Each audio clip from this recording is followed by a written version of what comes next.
প্রধান উপদেষ্টা ডক্টর মোহাম্মদ ইউনুস আগামী জাতীয় সংসদ নির্বাচন সফলভাবে আয়োজনে কমনওয়েলথের পূর্ণ সমর্থন চেয়েছেন।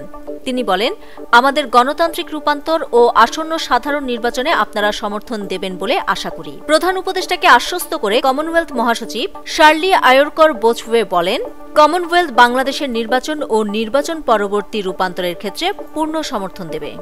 আজ সোমবার রাষ্ট্রীয় অতিথি ভবন যমুনায় কমনওয়েলথ মহাসচিবের সঙ্গে বৈঠকে প্রধান উপদেষ্টা এ সমর্থন চান।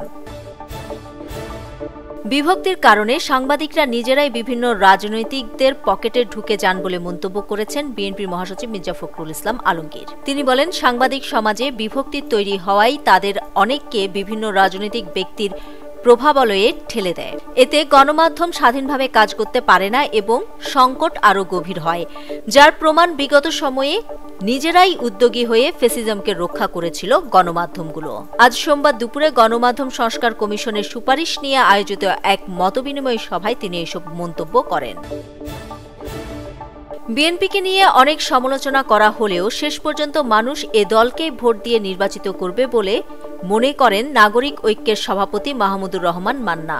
তিনি বলেন, আমি বিএনপির পক্ষে ক্যাম্পেইন করি না, আমি তো বিএনপি করি না, কিন্তু আমার মনে হয় অনেক সমালোচনার পরও শেষ পর্যন্ত মানুষ বিএনপিকেই ভোট দেবে।